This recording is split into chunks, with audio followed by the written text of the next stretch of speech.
Spirit of God in the clear running water, blowing to greatness the trees on the hill. Blow, blow, blow till I hear the breath of the Spirit blowing in me. Hello. Welcome to Spirit of Life. My name is Geraldine Lee, your host, and our guest is Von Mahler. He's a lay missionary and pastoral carer of Cog Ministries. Welcome, Von. Thank you very much, Geraldine. It's great to have you talk about your life, and especially you've been a missionary in Cog Ministries, which I'm a leader of. So I'd love to hear more about your background first. Yeah, sure. So I'm Von, and I grew up in the Philippines, which is like 80% Catholic. I joined a missionary group studying to be a priest before. There are missionaries of God's love. That's what they called. And I was here in Australia for let's say 10 years.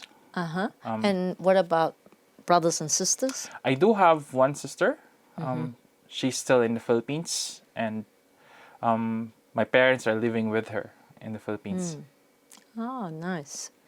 And it'd be great to know a little bit of how you came to have such strong faith, being a lay missionary now. How did you come to such strong faith? I think it's more of, since I grew up, like what I said, I grew up in a country that's 80% Catholic. So living a Catholic life wasn't really that difficult because unlike here, that you only have one mass in a parish every day. There are a lot of parishes in my country that has at least 2 masses every day, one in the morning, one in the evening. So if you really want to go to mass every day, more likely it will be possible for you to do it. Wow. But I think the challenge with that, Geraldine, is this. Since everything is possible and you were able to grow as a Catholic since you're a kid, you weren't able to have that faith put into a challenge, or I wasn't able to really dig deep into my faith.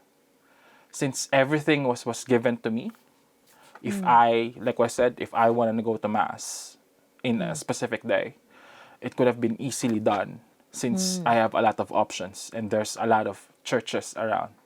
But I think there's a difference between just going to Mass and knowing what your faith against living it. Yes. So what caused that transformation where it sounds like you're saying that it was so much part of your culture and it was easy that maybe that defining moment where you really wanted to dig deep, when did that come and what instigated that digging deeper? I guess growing up, I just had that heart of service. I really felt, without knowing, that I just felt that there was a yearning in my heart to serve. Not knowing where it came from, but I really had that heart of service. So growing up, I love trying to give something for the church or for a non-profit organization, volunteering here and there. That's soup kitchen, as you call it here in this country, I think. And just manual work for people who are building houses, for instance. And church service. Like I was an altar server at a very young age. And I do give Eucharist at the very 21 years old. I started giving the Eucharist at the tender age of 21 years old. Wow. And one of the leaders of my parish at that young age, where most of the lay ministers, as we call it, are like somewhere 40s and above. So at a very young age, I really had that heart of really serving. Wow. But didn't really know why. A lot of people ask me to join a seminary since I love doing what I did. So I gave it a try. since there was curiosity, and I was trying to find the meaning of life, I guess. So starting 21 years old, even though I was in a relationship back then, I was really gearing towards searching for a seminary that I can join. So when I did ask my girlfriend back then if I can search in. Search in is more of like you go to a seminary, you ask questions, and there's like a specific week or weekend that you can stay with them, so you can have an idea of what it is like to live with them. So I had a couple of seminaries that I tried and I inquired. And finally, I ended up with the Missionaries of God's Love. I was just attracted in how they preach, how they live their life, and how simple they are. Back in those times, in that year, my relationship with my girlfriend came to an end. It was mutual decision. She has to go somewhere else, and I stayed in Manila, which is the capital of the Philippines. So I joined the missionaries, and I was so excited, thinking that I'll be able to find the meaning of life, or what I was searching for. And Yeah, upon that's joining the missionaries, I've learned a lot of things, name it, yeah, theological, biblical, everything that one needs to know about faith. But fantastic. I've really never, I've really never saw or encountered the meaning of it until I left the missionaries. It was all because I think right from the very beginning, since I really worked hard, I always get what I want or what I need, at least what I need. But when I left the Missionaries of God's Love, and I was starting all over again in a different country, then all of a sudden there's a big challenge. Like, I don't have any idea where I'm going to go, Wow. how to start, because everything was stripped away from me. Wow. And I think that's when a lot of those teachings that I've learned from the missionaries came to practice. On that note, we'll go for a break, but that's really interesting. Thank you very much. You've been watching Spirit of Life. Stay with us, and we'll be back after the break. Blow till I feel the breath of the Spirit blowing in me.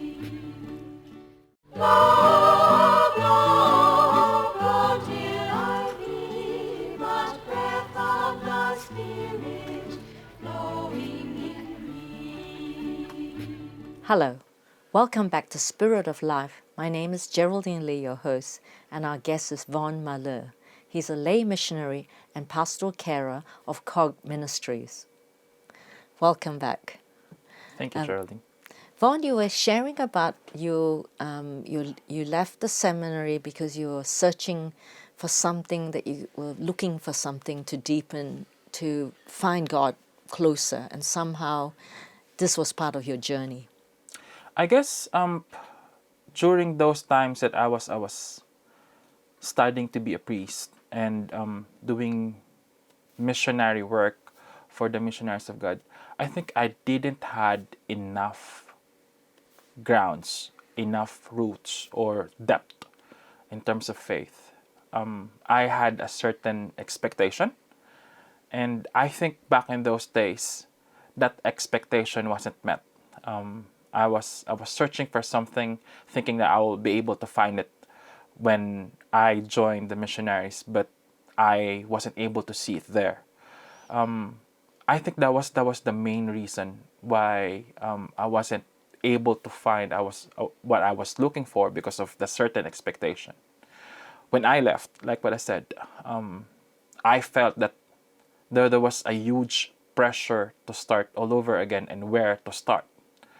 The first thing I did was, from the Philippines, doing my ministries and my mission, leave my country and start here in Australia, because I just felt that I need a new environment. But see, doing that gave me a huge pressure in terms of where to start, and have nobody to support you as you start. as you begin a new phase of your life. And in those times, there was fear deep within me that I won't be able to survive it. So every time that I was looking for a job, looking for a place to live, and having $100 in my pocket, I was always worried that I will just end up in the streets or have nothing to eat or have nothing, no future.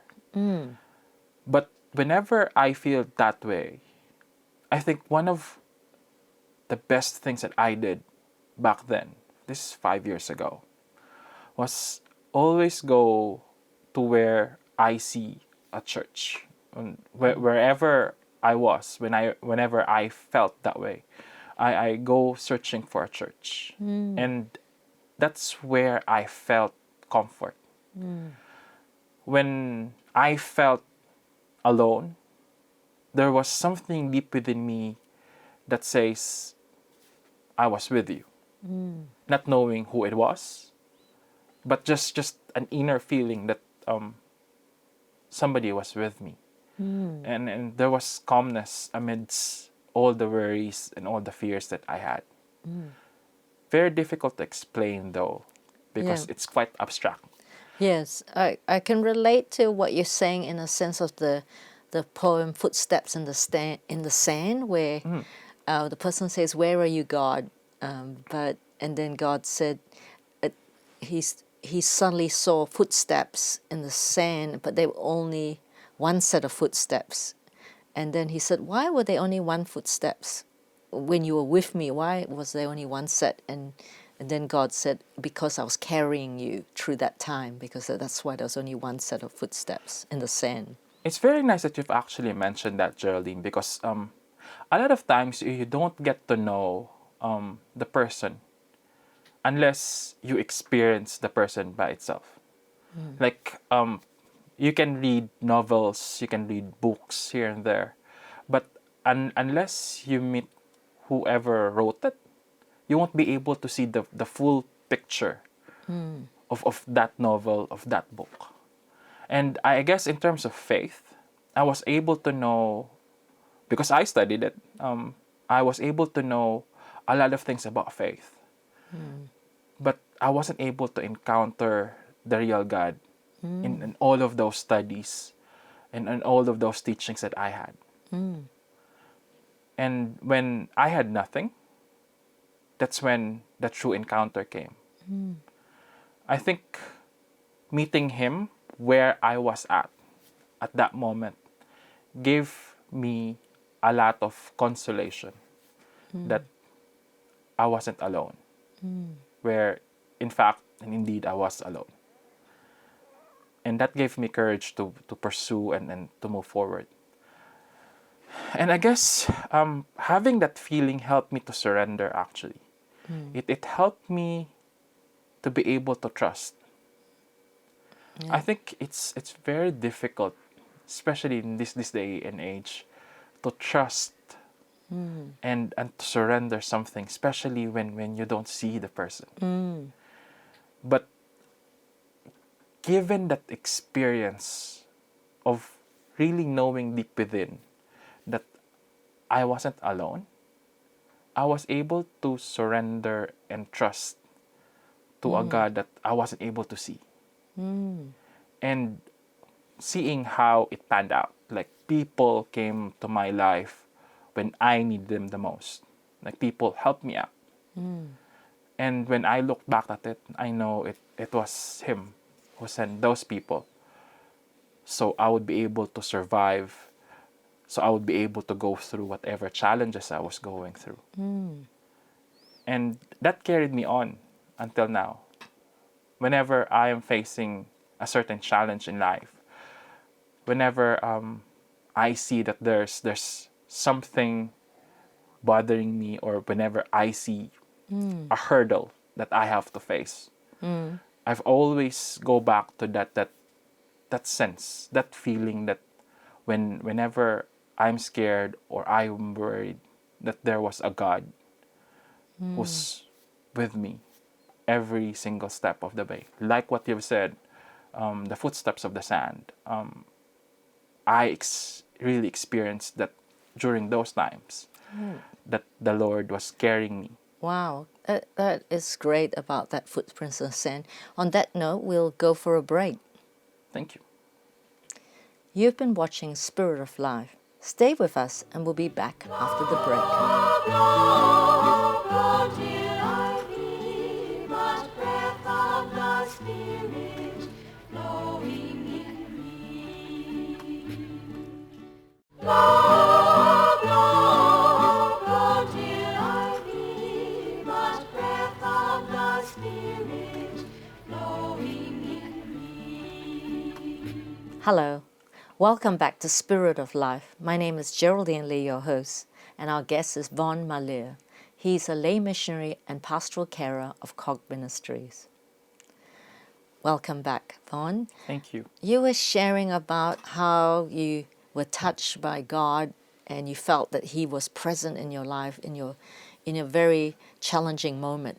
After you that experienced that encounter in the church where you felt that God is with you no matter what difficulties, what happened then?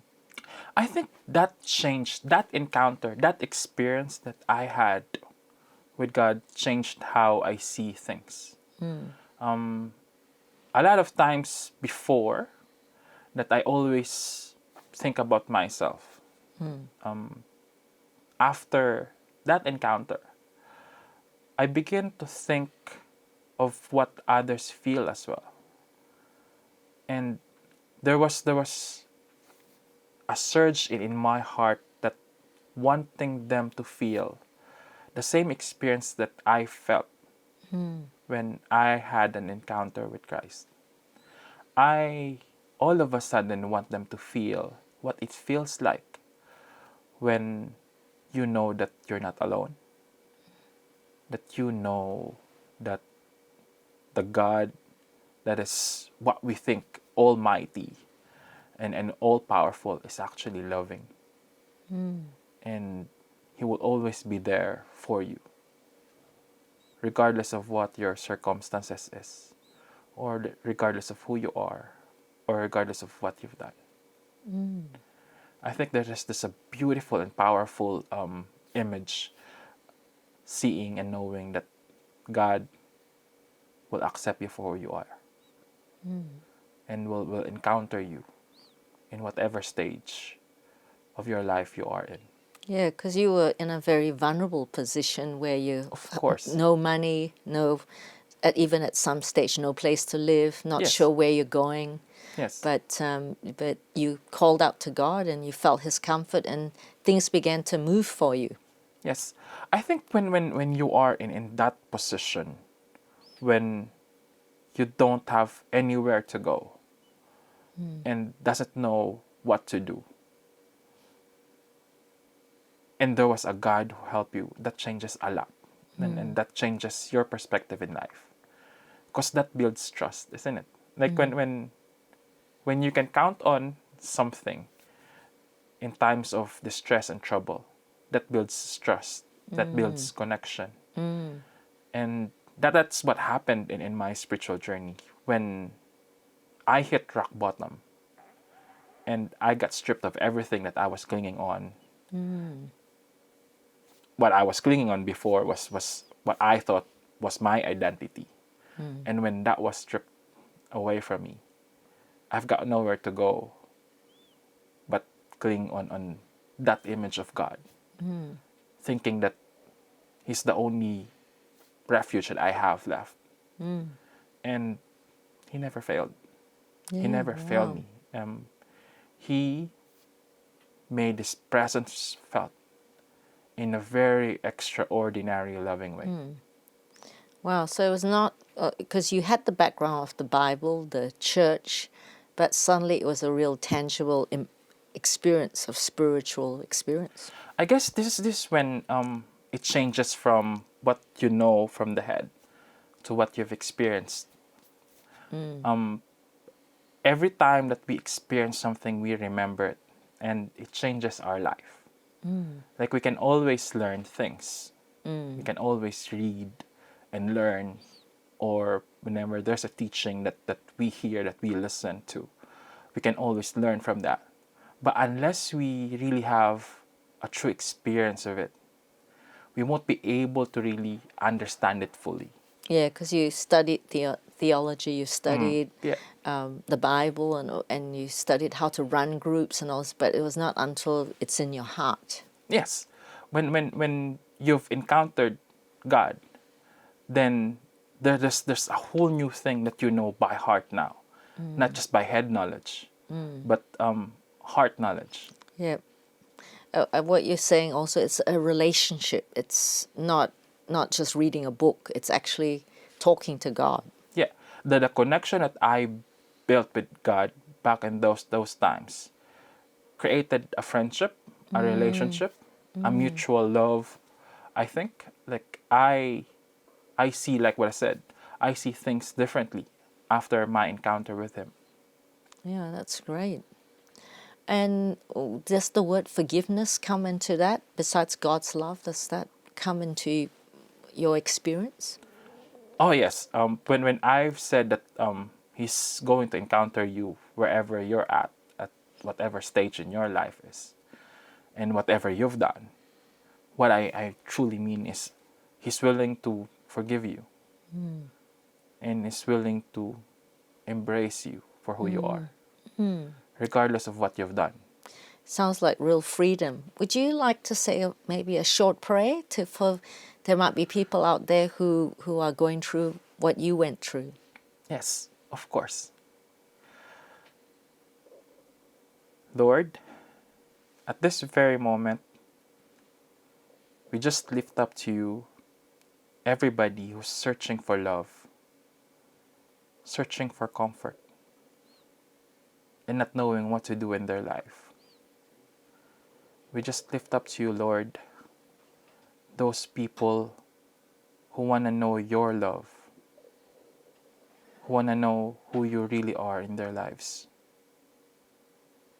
And we pray, Lord, that you encounter them, and wherever they are in their spiritual journey, and may they experience the true love of your Son, Jesus Christ. Amen. Thank you. That was a beautiful prayer. And if people who are touched want to take this further, what is there some churches they could go to or website? Oh, I think it's always nice to start from the church near them. Okay, so they contact the church. Yeah. Yeah. Thank you very much for your sharing, and I would like you to come back next week Yeah, sure. to share more. Of course. Goodbye and God bless you. Thank you very much. God bless you too. You've been watching Spirit of Life. Tune in next week. Bye-bye.